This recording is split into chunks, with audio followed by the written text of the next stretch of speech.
There have been numerous calls for President Cyril Ramaphosa to make changes to his cabinet. Ramaphosa has said a reshuffle is under consideration, but that he is still applying his mind to the matter. Joining me now to discuss this, I'm joined by two professors, and they are political analysts, Professor Bheki Mngomezulu and Professor Sipho Seepe. Gentlemen, thank you very much for joining us. Let me start with you, Prof. Seepe. There have been lots of writings about this imminent cabinet reshuffle. The latest is that the president needs to be bold. What does bold look like? And the comments that go with this statement that he needs to be bold is that he needs to show that he is comfortable in his own skin inside that ANC, NEC, if you like. So, what does bold look like in practice? Well, first we must acknowledge the obvious, that the president has to address the issue of cabinet. We have one minister who is on special leave and has been embroiled in serious allegations, and the ANC Integrity Committee has suggested that he should step aside. Secondly, we had the loss of Minister Mthembu, so there is already a vacuum, unless if he wants to restructure. At the same time, the pressure comes following the mayhem that occurred. And the mayhem that indicated a weakness of sorts, weakness in terms of our intelligence services, both in the police and in the intelligence as we know it. And in that you've also had a loss of life. And it cannot be that the president can just ignore that so many people have actually died and nothing happens. There have been destruction of economic assets, which have imperiled the possibility of economic growth and economic growth that we need seriously. So there are these clear shortcomings. So the president is expected, if he talks about efficiency, which has been his language, he must be seen to be saying, I'm going to fill those posts, which is very easy. But secondly, I'm going to deal with the clear and material and demonstrable weaknesses. So this is what people want to see. What is going to happen in those ministerial positions where there has been evidence of weakness? Yeah. So he must start first there. All right. And that would be showing at least a sense that the president takes seriously the notion of non-performance. Professor Mngomezulu, let's come to you. The president, it's quite clear, at least to some people's eyes, the individuals that he needs to go after, people who are accused of very serious corruption, and I speak here of the minister who already is on special leave, and then he needs to fill some positions that were left vacant as a result of the untimely death of Jackson Mthembu, for example.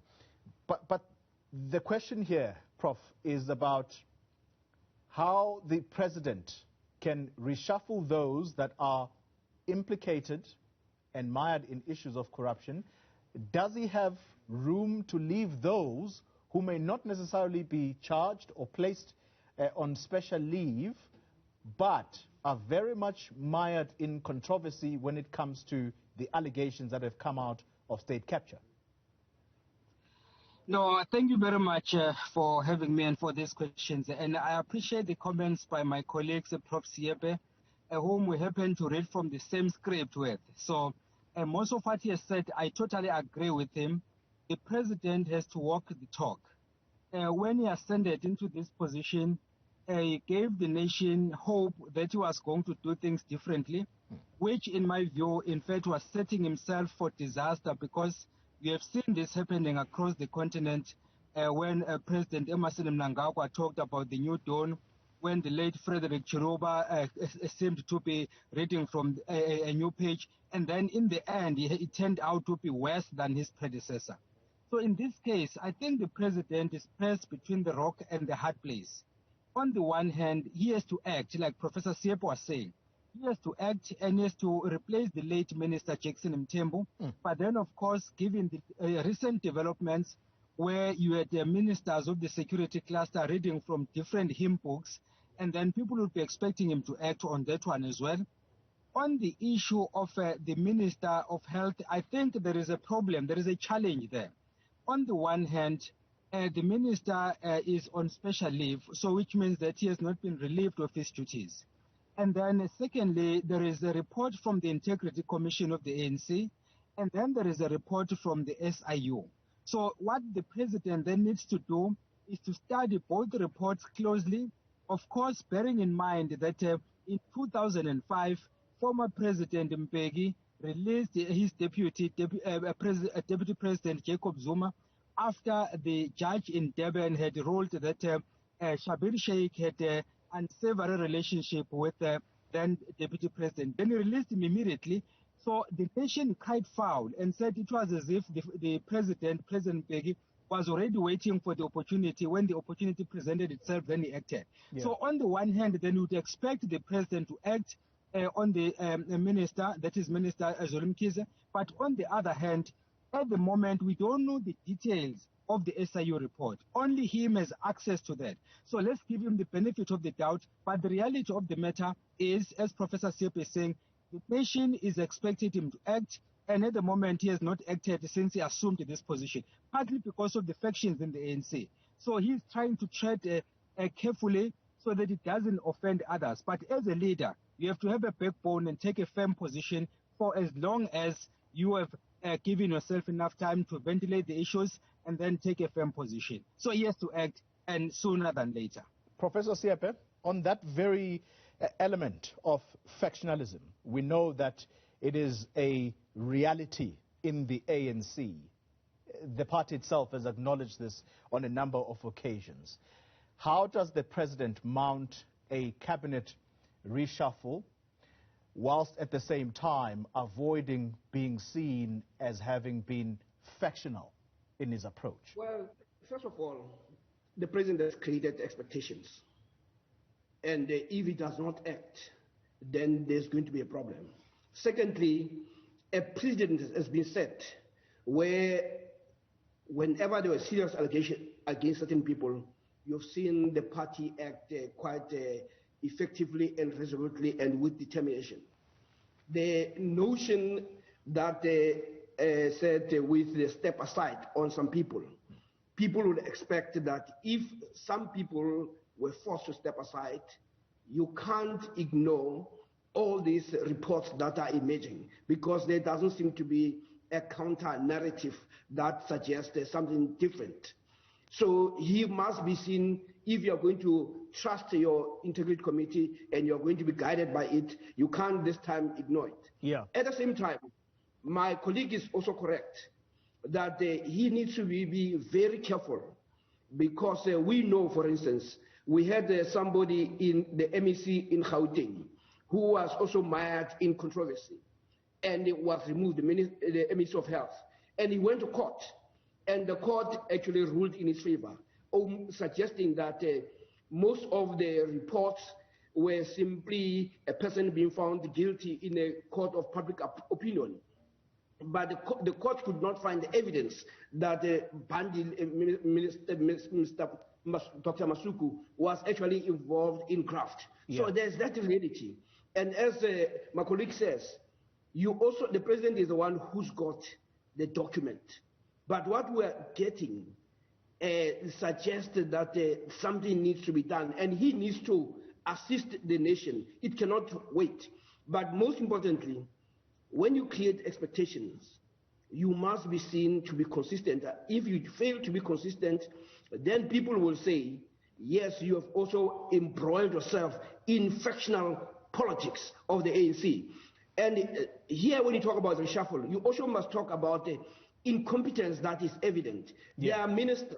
I mean, if you take the case of ESCOM, you see a disaster. You take actually SOEs, then you must ask, who is responsible for turning that around? Because what we hear all the time are horror stories happening in these SOEs, and yet you have ministers So those are issues that he must address, and he cannot be fractional in addressing those issues. Because if you're going to say, I'm going to look for competency, people will be saying, what about this one? But at the same time, he has to play a balancing game. All right. Because if the president does not have political support, he'll be booted out.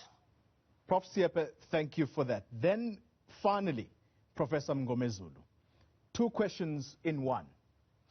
Firstly, does the ANC, or in the ANC,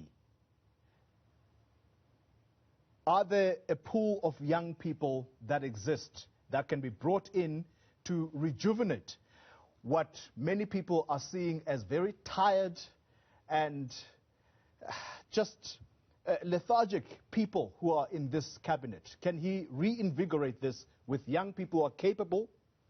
And then, lastly, does he have a reason to keep his deputy president, who is seeking medical attention from Russia in the middle of a global pandemic? That surely cannot look good for the country. As much as the suggestion is that the deputy president is paying this out of his own pocket, him seeking medical assistance in another country doesn't look good, apart from the fact that he's just always absent. No, thank you very much. Let me start with the last question first. With regards to the deputy president, I think it's a very tricky situation, because if you were to release the deputy president, Didi Mabuza, of his duties on the grounds that he is unwell, you may be found wanting, because then the question is, in terms of the Labour Relations Act, forget about government processes. In terms of the Labour Relations Act, do you then ask a person just because the person is taken ill, but then the person has not been medically boarded? What do you do in that case? So I think that is one of the issues that the president will have to deal with. But of course, not forgetting the fact that given the current situation in the country, in fact, and the number of events that have been happening, you would expect the president to have an active deputy president to assist him with many of these issues. So I think then the president will have to apply his mind without necessarily putting himself in a very awkward position where he would be accused of having released the deputy president on medical grounds. So that is as far as I can go on that issue. With regards to your first question, for you to have a pool of young parliamentarians, you must have worked behind the scenes to ensure that that pool is in existence.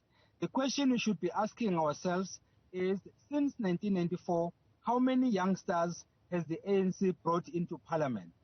Compared, for example, to the official opposition, the DA, and of course the third largest party, the EFF. How many youngsters has the ANC pulled into parliament? If then the answer is a very small number, then the answer to your question will be the president doesn't have enough pool to draw from. So which means then it's a homework for the ANC that if it has not groomed youngsters to be in parliament, then the time is now to do that, because going forward, you will need these youngsters. If you don't have them now, you will not have them tomorrow. Professors Bheki Mngomezulu and Professor Sipho Seepe, thanks indeed for your time. That's all we can fit into this discussion. We can go on forever. Let me thank the two of you.